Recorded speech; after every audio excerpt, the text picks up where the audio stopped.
Doopa-doopa-doopa-shooba-doopa-doopa-doop-a-doop-a-doop-a-doop. Jimmy goes! Here we go! You're in for a fun one here today as we're in Surprise, Arizona at the White Tanks. And no, I'm not talking about the preferred attire of domestic violence perpetuators. I'm talking about White Tank Mountain Regional Park here in Maricopa County. Welcome to my local escape from the hustle and bustle of the city life. White Tanks has a handful of decent hiking trails, massive rock canyons, and what your boy would describe as the best views in the valley. I'm a little bitter because normally I just get a pass to go here all year round for $85, but they bumped that price up to $140, so I had to tell them to pound sand. I definitely won't be coming back here anytime soon, so I gotta make the most of this opportunity. And I know y'all are in desperate need of some sick drone shots. A lot of the hikes here at White Tanks are riddled with petroglyphs. Unfortunately, I'm not easily impressed. I honestly think it makes everything look ugly. It's kind of like ancient graffiti. Hieroglyphs, petroglyphs, any kind of glyph has never really done it for me. Okay, so this ancient civilization has the artistic skills equivalent to a modern day 4-year-old? Cool. Petroglyphs are so stupid, dude. There's people that actually think they know what's going on. This one has his arms out, and that means praying to his gods for a bountiful rain. It's like, you don't know that. It's probably a tale as old as time. He's probably bragging about the size of the salmon he hooked. And you also got these guys where they're like, oh, and this one has 4 legs, and that is reference to their supernatural god in the other realm, and da-da-da. Really? You ever think that, like, maybe they just didn't have an eraser? No, you didn't, Mr. Scientist, Mr. Historian. You never thought of that. The notion they had any idea what was going on is redonkulous. But that's not going to stop them from trying to teach it like it's a fact. As I hiked along, I began to think of all the foolishness we were taught in elementary school. There's something extraordinary about young minds. They're bold enough to be curious and unashamed of it. They speak what they're thinking without fear of judgment. A lot of us lose that ability when we get older, and that's through design of the elementary school indoctrination. Fearlessness fuels creativity, so the plan is to scare them straight. But we'll get to that later because we're coming up on the gigantic waterfall. Hold on tight. Well, this is it. An Arizona waterfall. Bask in its glory! This waterfall makes the leaky shower heads at the dingy motels I stay at seem like Niagara Falls. This is a pretty lame hike. It really is. I think it drips like once every 5 minutes. I've witnessed geriatrics pass kidney stones with a faster flow. Unbelievable. What are you gonna do though, dude? That's life, baby. This is the part of the hike where most influencers are going to talk about how transformative the whole experience was and how it changed their lives. They'd probably do some slow motion stare off into the distance, promote some disgusting piss-flavored caffeinated vitality drink they're shilling for. Get 50% off with the promo code at the bottom of your screen. But luckily you're rocking with the best. Jimmy Goes has no promos. You know what I say, promos are for homos. That's why I make my own jerky before I go hiking. You love to see it. Homemade, baby. Since the hike was so short and I didn't get enough footage and I think the fans deserve more, it's time for me to go on an unfiltered diatribe. And I'm going to warn you guys, I am not following a script. I'm going to be just kind of throwing things out there.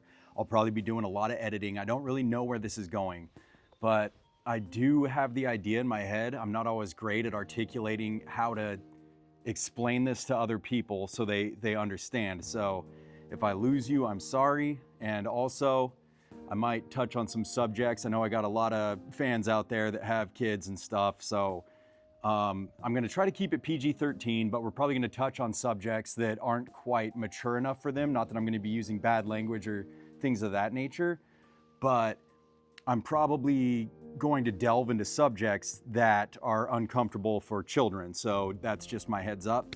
So let's take it from the top. In elementary school, you're taught all these things, and it's because your mind is still formidable, you're not really at a point where you can question authority.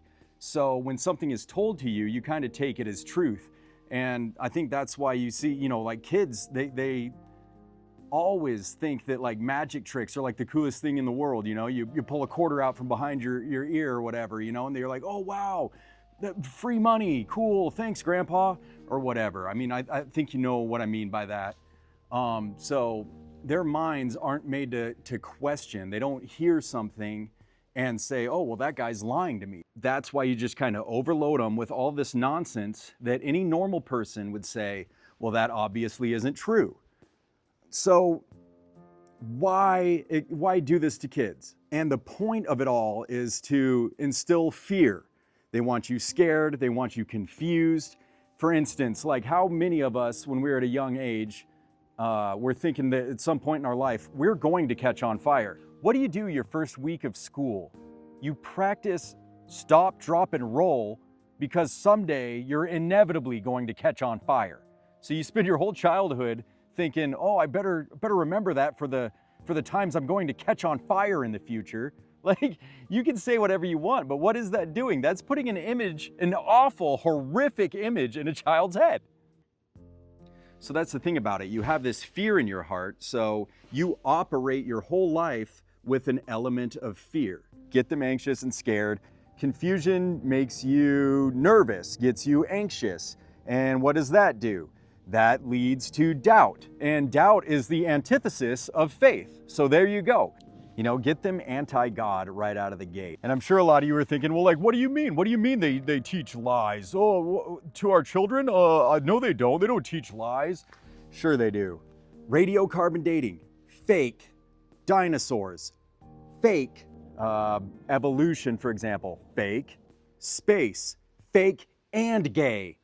You have astronauts prancing around, and they're literally like light in the loafers. Like there's a term, light in the loafers. We all know what that means. And I've seen ballerina dances that are more masculine than the moon landing footage. And I'm gonna lose a lot of people here. A lot of people are gonna get angry with me, but this is just the cold, hard truth. Space is a big one. Boomers right now are blowing a gasket, I know it, but just bear with me. Space is one big lie. We're all on a spinning ball in an infinite void in a massive universe, and we are but a speck of dust in a gigantic, huge universe, and who knows if there's other life out there, and really it makes you think of how small you really are. And a lot of you might not get it. I don't know, like, I don't know what boomers were taught in school, you know, before the moon landing and all that, but basically what they teach you in school is that you are a little speck in an infinite universe floating around in a void, basically for no reason. For no reason. You're just this cosmic accident, and you're very, very small in comparison to everything that's out there. You know, and then you have these people that believe in the moon landing. They believe that we have a space station. They believe that we have a camera that can take pictures thousands of light years away. It's so ridiculous. And what does that do? That makes you put hope in something else. It really does. Like, you can say, oh, no, it doesn't. And I've had arguments with my Christian friends who say that for me, it's the opposite. You know, I see that as like God is just so masterful, and he can create this huge, gigantic universe, and it's so huge and magnificent, yet he still cares about me.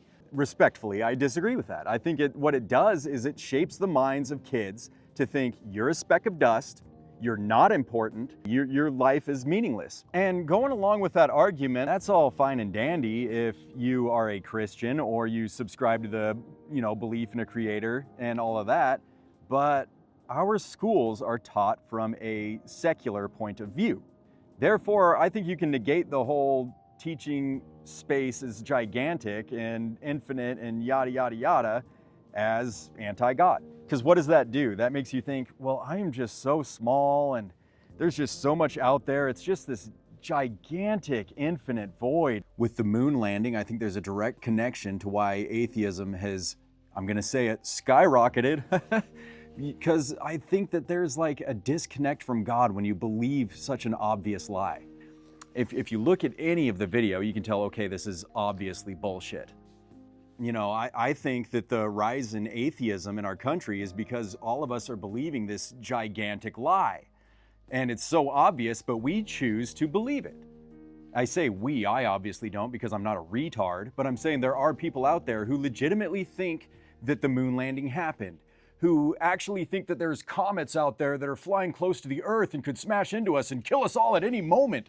It has the power of God to end our lives. No, that's not true. And having the thought that you're just a tiny little speck of dust in an infinite universe spinning around aimlessly in a void, that's despair. I'm floating around in an infinite nothingness. I'm just a little speck in a gigantic void that's never ending. Guess I'll just go buy a 12-pack of poison and cruise the internet and watch two broken lesbians scissor each other for drug money and crank my hog, spill my own DNA on my stomach, grab a dirty sock, wipe it off, and then mope around and spend the rest of the day wondering why I'm so sad.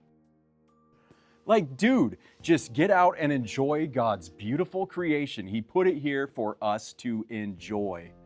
You know what? Okay, so now we got to go back because I actually skipped over something that I wanted to talk about, because the fear of space is another thing.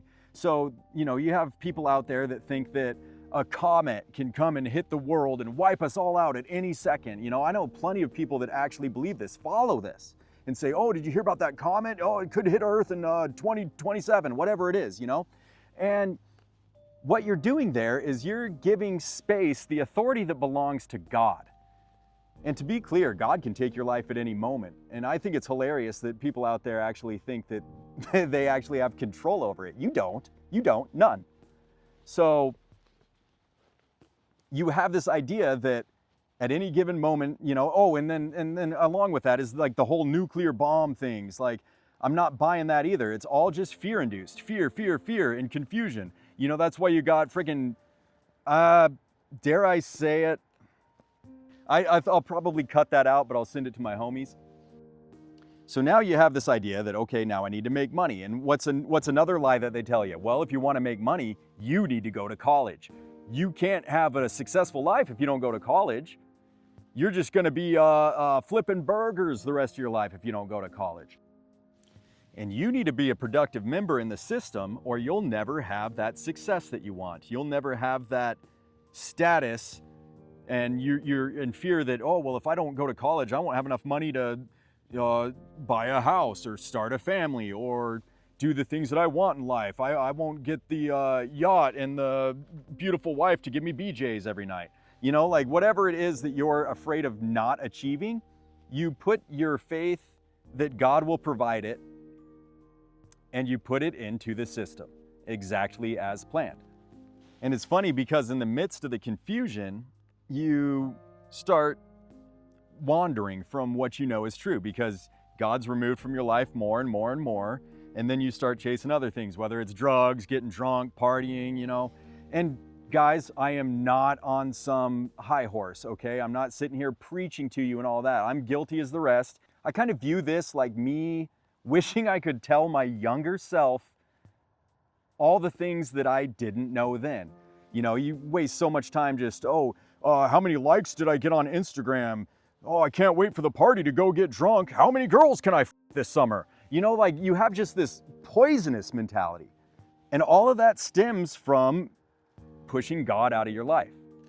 I think people around my age are really starting to understand the way that this is happening. But a lot of people actually do get it, because we've lived through so much nonsense.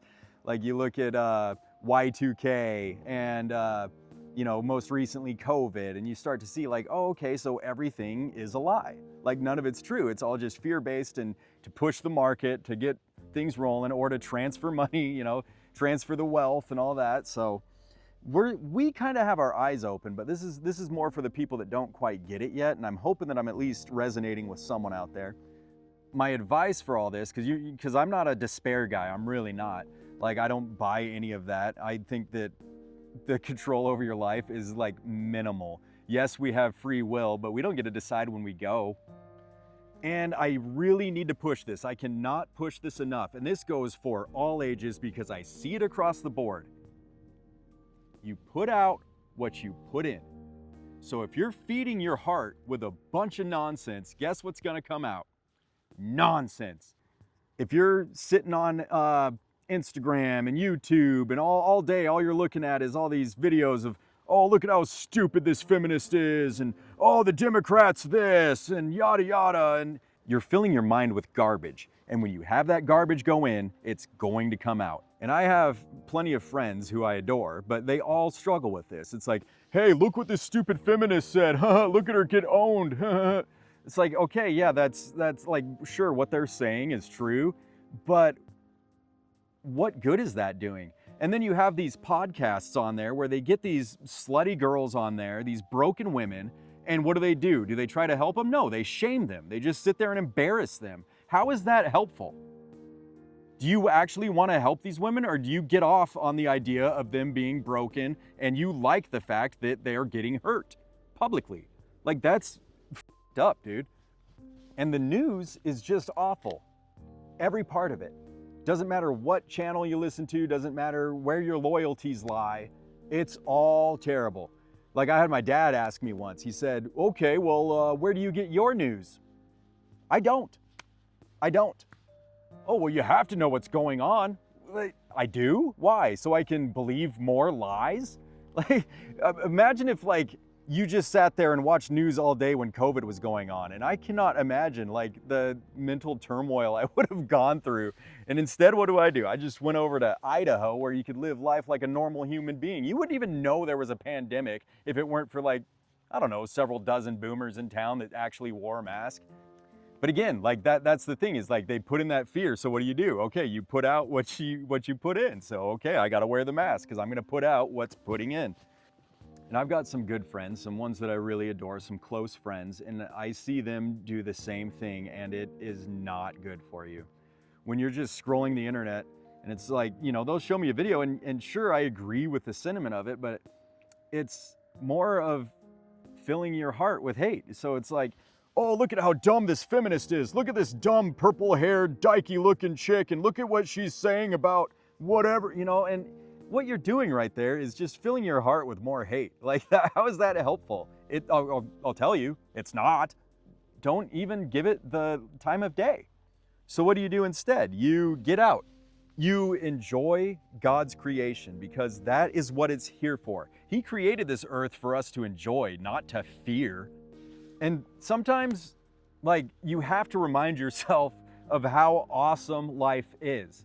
Because we forget, with all of the hubbub going on, all the junk that's just all over the place. And yeah, it's not the prettiest place all the time, but when you look around, it sure is. Like, just the fact that you're sitting here breathing today, like, do you think about how awesome that is ever? The whole idiom, stop and smell the roses. Yeah, do that. So to wrap this up, I hope you guys just take some time out of your day to appreciate what you have. And I'm telling you right now, like, the key to life is not how much money you have. It's not how many followers on Instagram you have. It's how grateful are you for what you do have. As we look around the world that God has handcrafted, it's impossible not to feel a sense of wonder. But don't let that wonder turn into wild fantasies about phallic-shaped rockets penetrating the Earth's atmosphere. Every sunrise, sunset, every breath, every moment of joy is a reminder that creation itself is a gift, and one that's meant to be noticed and cherished. But in a world full of noise, it's easy to lose sight of that beauty. It's easy to get tangled in the lies that pull us away from who we're meant to be. So pause, look up, remember that life is more than fear, more than confusion, more than the voices that try to distort the truth. God's creation calls us back to clarity, to gratitude, to purpose. When we choose to see the world through that lens, we don't just survive, we become alive. If you stuck around this long, I commend you. Thanks for sticking around. Keep seeking truth, keep embracing the beauty around you, and keep walking in the light you were created for. I believe in divine intervention. God works in mysterious ways. Maybe there's a reason I was put on this trail. Maybe it was to reach out to one of you. Or maybe, just maybe, it was to meet the love of my life. Another great part about hiking in Arizona is it's a great way to meet chicks.